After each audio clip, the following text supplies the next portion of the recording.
Hi, I'm Neil Bergman. And I'm Hayley Bergman. Over the last 10 years, we've helped thousands of fitness professionals to get qualified, learn with simplicity, and coach clients with confidence. We're the first to say that learning and being a Fit Pro doesn't have to be hard work, and that with the right structure, support and resources, you can become a confident and knowledgeable fitness professional that is dedicated to more. So how do you learn, qualify and kickstart as a Fit Pro? This is the Fit Pro Sessions podcast with Parallel Coaching. Blaming others will only hold you back. Welcome to Season 9, Episode number 3. How are we doing? Neil and Hayley here. Fit Pro Sessions, Parallel Coaching. That's the one. And today we're talking about blaming others for the reason why we haven't done something, or blaming something for that reason. We all do this, right? So even if you think you don't blame people very much, we were having this conversation. I think, who would you say out of the two of us is the person guilty of blaming the other person most? Me. Nice. I put my hand up and then realised this is audio. Completely. We are on YouTube. I think I blame you for quite a few things as well. Yes. And I want you definitely. I want you to be really honest as you're listening to this. Maybe you're walking, maybe you're sitting in your car. I don't mind what you're doing. But do you blame other people or something for the reason why you haven't yet taken enough action or any action at all? I think blame has different disguises as well. Like you can disguise it as other things. We'll talk about like the phrases that we use. Yeah. That basically. What was the last thing you blamed me for? I can't remember the thing I blamed Neil for, but I remember my reply. It's because it's so frequently. He literally, I remember my reply. Neil turned around to me and went, "Well, don't blame me for it." And I actually replied with, "I didn't blame you for it. It's part of the story as to why I didn't do it." Amazing. So that's key, isn't it? Because we create these stories around it that helps fabricate and justify why we blame others, and it justifies again why we haven't yet taken action. So they or something becomes part of the story that we tell ourselves, and we learn to be true, even though we're passing the buck, so to speak, to somebody else. And we're putting the reason something did or didn't happen on someone else. I think the last time I blamed you was a little under 30 minutes ago. Because I was about to do something on Canva for the podcast, and literally it was like 2 minutes before Hayley went live on the exercise referral weekly Q&A, and I literally, I can't do that, I'm going to blame you now because I can't take action. I was like, sorry, but I've got to go, and you're like, oh, now I can't do this. So what we really want to know, and you could drop this comment inside the Parallel Coaching Inner Circle, or you could message us direct, is like, where in your world right now are you blaming others or blaming something for not taking action? Maybe in your revision, in your studies, maybe inside, maybe you've already qualified and you know you've got to take action in your business, in your marketing, in your sales. I guarantee there's somewhere in our day, in our world, where we blame other people or we blame something for a reason why we have yet to take full, solid, meaningful action. And I think you can start by looking at this, even if you don't think of something that relates to you as a Fit Pro right away, but in general life, we do it every day anyway, so it's a great place to look at it on general life. One thing I remember I used to do a lot, and this is when we used to go to a gym, and we both used to then shower, like do a gym session and then shower at the gym. Yeah, I know where you're going with this. You do, don't you? Yeah. I was always the last one out the changing room, and Neil would always say to me, for those of you that are listening in, right, I have spent the last 16 years waiting for Hayley. Always waiting. Always waiting. That's how it should be.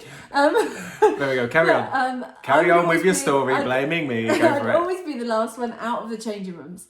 And I lost count of the between Neil and I. And the amount of times I lost count of all the different types of reasons I had as to why I was slower coming out. The showers were busy, the hair dryers were busy, the change rooms were busy. I couldn't get my padlock undone. I couldn't get my padlock undone. I put my trousers on backwards, whatever it might have been, right? So you would come up with a whole all of which, fabricated number of reasons why you were running late. All of which, like one of them, I even used the gym was busy, therefore I couldn't get to like the hairdryer and stuff. But I came out with wet hair. So I still didn't dry my hair. Does anybody else do this, honestly?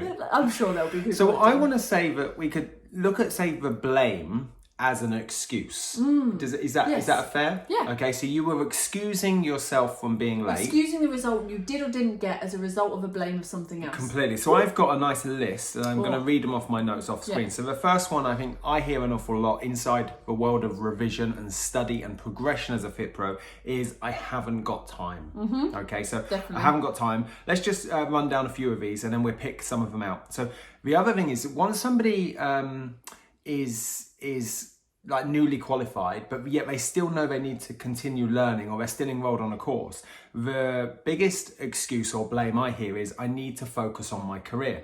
So blaming the career for not getting something done. Completely, yes, Yeah. completely. Are you guilty of this one? So the next one is I haven't got the thing I need. So blaming a lack of resource. So that could be I haven't got the I love notepad, this. I haven't Yeah. got the right environment, I haven't got a clean kitchen, I haven't got the right pen, I haven't got a quiet space. I love this one. This is like the perfect reason as to why people wouldn't start revision like now. Like if you've been waiting to do it, they'll go, I'll wait till Monday because then I'll have the thing. I'm blaming the fact I don't have my notebook yet. Yeah, completely. Next one down is person X hasn't done what they've said. I hear this an awful lot from learners where they go, my tutor hasn't got back to me with X. Now, whilst there's an element of like maybe you do need that X to come back, but we blame somebody else because in order for us to move forwards, we need them to take action first. Yeah.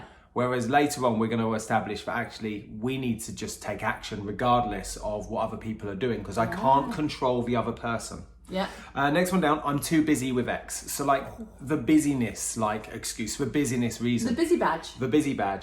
I think you're the busy badge. You use busy badge. Well, I use busy badge a lot as a reason why I've not done something else because I've been busy doing something else. You have definitely got a 5-star gold shiny busy badge. Busy badge. And I think this is also the type of thing you'll come across with your clients, giving them blaming or excuses as to reason why they haven't done, say, your training session or track their calories or anything like that. So you come across the same ones. I think the next one is going to be maybe a tough one. So sit on the edge of your seat, okay? The next one is my family is my top priority. Now I love this one because actually your family, in my opinion, should be your top priority. But that doesn't mean if they're your ready. I apologise in advance. If they are your top priority, why are we using them as a reason or a blame or an excuse for not taking action? Wow. Because if they were in top priority, they'd be of top importance to you as well. Yet, maybe, and I've been guilty of this. I've been hugely guilty of this. So that's why I can be open and frank about it. Yeah. Who's Frank? Okay.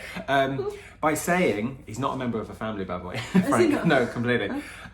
It's saying like, if I'm going to blame the family, but they're of high value to me. Yes. Like that's a conflict. Yeah, because blaming is obviously very negative, isn't it? So you're saying, I blame you for that. Why would you blame someone that you love for not achieving something you wanted to? Completely. I think the next one down on my list is something I hear a lot. I saw that. This is a key. I haven't finished planning yet. Oh, I do this. You definitely do this. Do you do this? I want to know. Like, drop a comment in the inner circle. Like, do you do this? I think. The problem is, this is the line, right? At what point does it become a blaming, and what point is it actually just reality? So let's take when we were preparing for the new supporting clients with long-term conditions. The planning time of it is required, but it took a long time to plan. And the reason why it wasn't live at times was I haven't finished planning yet. What? So this is. I But think it was here's real. here's the line. Then planning is part of taking action. Okay. So my question here is: are you legitimately in the action stage? Yet you're confusing that for planning. Does that make sense? So there comes a point where you can only do so much planning. Whereas Planning is like part of a preparation. process. Well, planning is part of a process. I'm planning to revise. Well, I'm going to plan my 4-week revision schedule. I'm going to plan out what I'm going to do. Like that legitimately has to be done. But are you spending too much time on that and saying, well, I still can't take meaningful action inside my studies, inside progression or inside my sales, my marketing, whatever it might be as a Fit Pro journey. I'm still planning it. I'm still planning it. Where in reality, you've got a plan. We're just not yet taking action. I think some of that's I'm planning to do this later in terms of action, or I'm in the planning process. Yeah, completely. They're different. Yeah. I quite like this next one. I've been guilty of it. I think I'm going to put my hand up for this one. Is my life is complicated at the moment. So what is the blaming point of that? That's basically blaming the complication. Yeah, completely. So if we look back at, say, the last 5 to 6 weeks, we moved house. Yes. Okay, quite a big stress. So I would say at that point in time, I didn't take action in certain projects. That I knew I could. I could easily turn around and go, look, life's really complicated at the moment. I'm dealing with solicitors, I'm dealing with estate agents, I'm dealing with vendors, and it was a manic time. So it's really easy, and that's what excuses are. Do you know what? Let's just like zoom out. It's very easy to find an excuse to not take action than it is find an excuse to take action. Yes. Same thing, Maddie. I can excuse myself to take action or find an excuse to take action. Yeah. The reason why you don't and the reason why you do. But it's easier to find the reason why I don't take action. Like they come like top of mind, tip of tongue, like straight away, right? Yeah, because also you're looking for justification to look and feel better as a result of not, even though you didn't get it done. Completely. Next When one. I say you, me. Yeah, completely. I don't know. I'm lost. Who's Frank? Yeah. Who's he as well? One. The next one down is I've got too many urgent things to do. Busy badge. And I'm not going to say necessarily this is the busy badge, but we could have urgent and important. Okay, yes. I can't remember what that... the Eisenhower matrix. The Eisenhower Is that matrix. right? I think it is. It sounds like something out of Breaking Bad. Is that not? No, I don't know. But we've got lots of different names in today's podcast. We've got Juan, we've got Eisenhower, and now we've got Frank. But anyway, if we had like a table, and in the top left-hand corner we had urgent, and in the other top right-hand corner we had important. They're two very different things. And if we live in a world where everything is urgent because it needs to be done today or it needs to be done imminently, then we're going to be able to find reasons why we're not taking action on the important stuff. Yeah. Now, I want you to consider that all of the important stuff, if that's taken care of on a daily basis, In a non-urgent capacity. then nothing very rarely becomes urgent. So are you living in an urgent world or an important world? Okay, because if we live in an urgent world, then of course it would be like, well, I can't do the revision, I can't study, or I can't learn sales and marketing, I can't get my website updated, I can't write this blog, I haven't got time to do my Facebook posts, whatever it is you're studying on. Doing the urgent because I'm things. doing the urgent things, and those urgent It's got things to be done today. The deadline is now. and it's This of has to no be out. surprise that these urgent things will always crop up. It's like, as a 37-year-old man, I cannot be surprised that urgent things will show up in my world. It's like, I would say filming these podcasts are important regardless, right? If we do them ahead of time, they're important and non-urgent. Whereas if we wait until the night before, Which we've done. which we have done before, then we end up going, well, now they're urgent and important, and I have to put everything else aside to get it done.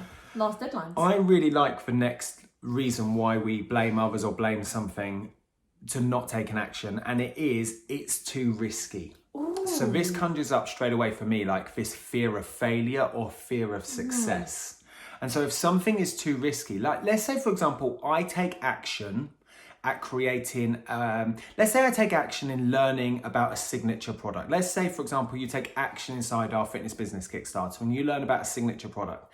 And inside there, you learn about sales and marketing and persuasive influence language, and you create a nice sales page. Yeah. You take action on that. Suddenly it becomes risky because you're now putting yourself out to the big wide Fear world. of rejection. You might get fear of rejection, fear of failure, fear of success, and all of a sudden now you've got an end outcome. Your goal is actually coming to fruition. Yeah. So I want you to really kind of maybe even just pause on this one if you're at that point as a Fit Pro where you know you want to take action, you know you must take action, but you're not taking action because you're blaming that if I do take action, the risks are too great. And I don't want to have that fear of failure, fear of rejection, fear of success. And even a previous podcast last week where we talked about fear of comparisons. Yeah. Same thing. Yeah, exactly. Which leads really nicely onto... It's not perfect. it's not perfect. If it's not perfect, like some people wait for things to be perfect before they do them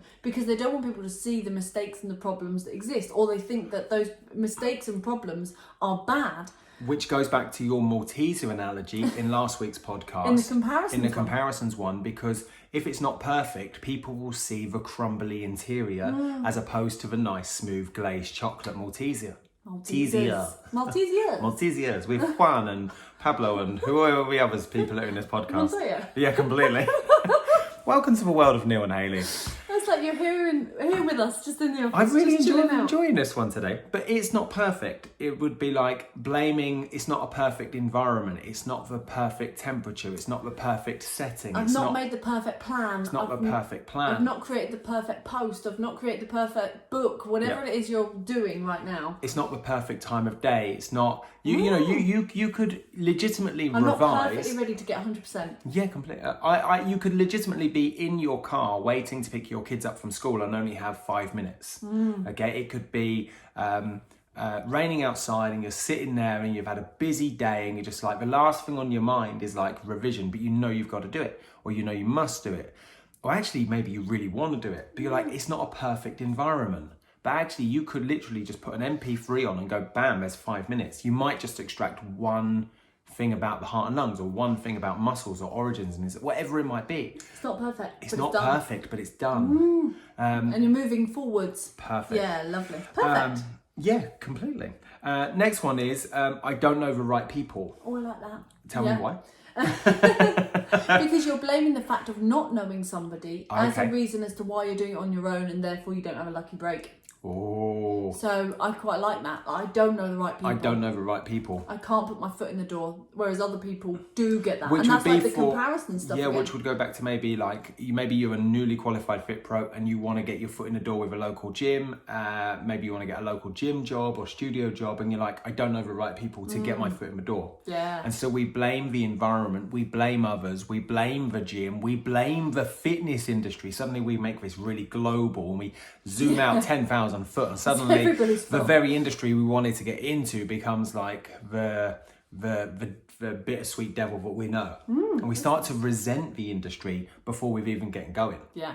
There we Nice. go. What other ones we got? I'm worried about what X will say about it. And that X could be your tutor, your assessor, A client, potential client. It could be a friend, anybody, a couldn't it? spouse, the kids, whatever. Yeah, so are you worried about what another person might say or think about you taking action? Maybe you're like, Fear of judgment. it's a fit rise. Lots of things that gets conjured up here. Maybe you've set some time aside to revise, and you're going to say, right, I've blocked out some time. I've listened to Neil and Hayley on season 9, episode 1. I know my what, I know my when, and I know my why. I'm going to revise on Tuesday lunchtime at 1 o'clock. And you've put that out. You've made a timetable. You've spent time doing that and blamed not taking action. And now you've put that timetable on your fridge. And now a loved one in the house is going to potentially judge you, or your fear of judgment of like, are they actually going to take action on What this? I find interesting about this one is that you're blaming whoever that X is, Yeah. but they don't know they're part of it. They don't even. Yeah. Oh wow! Completely. They don't even know you're part of a story. So I'm worried what you might think, but you don't even know that you're part of my world or my context. Because it's all between the right ear and the left ear. Whereas if I told you I was worried about it, you could be more supportive, and I wouldn't have to worry. Which leads on to the next one, which is X or this person said it wouldn't work. There you go. Again, an explicit blaming of one person and what they said. But maybe that person doesn't even know, again, that they are part of this story. We've just fabricated a reason or an excuse of blaming others, even though the other person is completely unaware of that in the first place. I like this last one. Okay, go for it. I started, but I hit a wall. And the wall becomes... Not literally. Yeah, but the wall becomes the blaming. It's one of so those you're blaming things. the wall for appearing, but a wall isn't even actually there. The wall is not even visible. It's a saying. But we say these things. Yeah, but isn't it more comfortable to blame a wall that's not even there compared to blaming yourself for not being able to get over or under the wall? It's like in running, isn't it? It's the same thing for like not achieving a PB. I used to say, I hit a wall. Yeah. And you're like, I have to just extract myself from that and go, what, did I run into a wall? Literally? Did I literally run into a wall? What does hitting the wall mean? And so we have these sayings in our world that hold us back as a limiting belief. We don't hit the wall. There is no wall. It's in our imagination. It's just a saying, but we have, as a society, become used to saying. You know, let's go back to it. I started, but I hit a wall. I started revising, but I punched the wall. Like, it sounds so obscure when you say You it know like what? that. I've said part of this before. So often, I started it like, Neil, go, have you done that yet? And I'm like, I started it, but then you asked me to do this. Or I started it, but then there was a problem. I got distracted. Yeah, I started it or someone phoned me. So the question really is you started and there was a point where you stopped. Why did we stop? Yeah. Why do we need to blame others or something for stopping? Because quite often in the world of NLP, this would be known as a complex equivalent, okay, where we take A and B and they don't actually correlate. No, they don't. Yet we're making up an excuse and linking them together as if they do. So the fact the wall there doesn't relate to you. the wall doesn't relate to me stopping revision. Okay, so you could turn around and say, right, I started my revision, but my kids were crying. Yeah, and you go, well, was there another way around that? Or I started my revision and the phone rang, and so I stopped. Yeah. But what is the link between the phone ringing and your revision? Or whatever it is you're blaming, do they link together? You might have to go and attend to the kids, you might still pick up the phone call, but does that stop you from revising? Or returning to Or it? returning back to it? Yeah. Completely. Nice. We got a couple more I want to go through. I thought that was the list. No, I got couple more. I'm not smart enough. Oh, nice. And or I'm too old for this. Okay, so these limiting beliefs come back in. Well, these blame your own characteristic of yourself, or Yeah. your own personality trait, or your own thing. In short, you're saying I'm not good enough. I'm not good enough. But you are And good you're enough. blaming you, but you're not blaming you. You're blaming something about you. That is the reason you couldn't do it. It almost extrapolates the thing from yourself. Completely. You're disassociating yourself. So your smartness. But that smartness would your be a verb, not a noun. Yeah. You can't put smartness in a box, but you're basically saying I'm going to blame the fact I'm not smart enough. The smart is the thing that's the problem, not me. There we go. Yeah, there you go. Got two more, I think. One more, sorry. I'm too tired. I deserve Straight a up, break. I deserve a break. I'm knackered. I hear you say this an awful lot. I'm too tired. I'm too tired. I'm done. Whereas I Makes me just start at 5 a.m. yeah, completely. I know. Finish at 7 p.m. If you're lucky, if you've done all your work completely. But it's easy to come up with like it just comes back to like the overall summary of this whole FitPro session, doesn't it? It's easy to find a reason. It's easy to blame something or somebody else as a reason why we've yet to take action. Versus, why can't we go and find a reason or something to blame to take action? Like, I blame my desk for revising today. Do you know what I mean? And when you say it like that, it sounds so silly, doesn't it? Well, the other But way, it's exactly but the it's same. exactly the same thing. Yeah. So let's give a couple of things That you can can do. to turn this blaming around. Perfect. Let's go for it. First of all, take responsibility, which you've I got a do- really nice way of rephrasing responsibility. So responsibility, there's really two words in there, isn't there? You've got your response and it's your ability. So it's your ability to respond to the environment. It's your ability to respond to others. It's your ability to respond to whatever's going on in your life. Well, let's take that last one where we were talking about I'm too tired, I deserve a break. Yeah. When I blame my tiredness. It's my But you are ability- your tired. I am my tiredness. Hold on, I know. But then it's my ability to still work under the tension of my response to my ability to work under the tension of being tired. And it's also my ability to respond to my tiredness, so I'm That's not it. tired going forwards. Yes, that's it. I have got to take personal responsibility for my own life and accept all of the good things and all of the bad things, all of the, And the role you play. and the role I play in my life, and accept the flaws, the imperfections, the crumbly nature of the Malteser we talked about in the previous episode. And go, do you know what? That is me, and that's okay. It is what it is. And taking the idea of saying that you are in charge of that. So next time you say about blaming or one of those phrases we said, you can actually just make one real clear shift. After you've said it or before you've said it, if you're quick enough, take a moment and just extract the X, the thing that you're blaming, and see if you can take responsibility for that and just say, see how it feels differently. I just didn't do that. I didn't prioritize it. I haven't got there yet. So what you're saying is, rather than shine a shit and go down the route of blaming others, just be really honest and truthful and say the reason why you haven't taken action. It might not sound as funky. No. But it will pinpoint back to you being in charge of that. What I like about excuses is it actually shines a light on some of the things in our characteristic or our ego of ourselves. Oh, like a mirror. Like a mirror. And Debbie Ford put this in the book Dark Side of the Light Chasers, of understanding when you say something, for example, an excuse, or you're blaming something or somebody else, it actually allows you to have kind of an intra-perspective view on your own world as to where you need to dig to have some self-development. Yeah, nice. I don't know if I could re-say that again, to be honest. That was really good. So basically, when you say to someone else, I blame you for doing this, are you really saying that? What is it you're blaming yourself for in that context you've said it? Okay, so you might say like, let's go back to one of the excuses. Let's go and find one. I'm just going to scroll up. So the perfect? So it's not perfect enough. So where in your world are you craving perfection?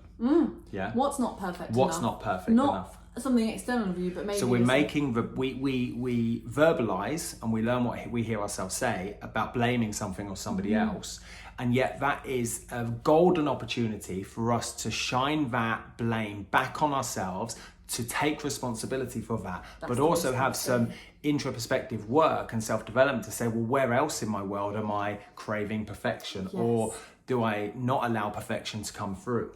And it's that, I like that taking responsibility, even though like you might instinctively straight away say that, but take responsibility. What does it mean for you? Perfect. And then imperfect. Or imperfect. Well, ask Frank. The other part of this that I like to think about is working with the thing you blame rather than against it. So I think blaming always feels a bit like one thing's going one way and another thing's going the other way, and they kind of meet like loggerheads in the middle. I want to jump in here. The reason I couldn't get any further was because of that.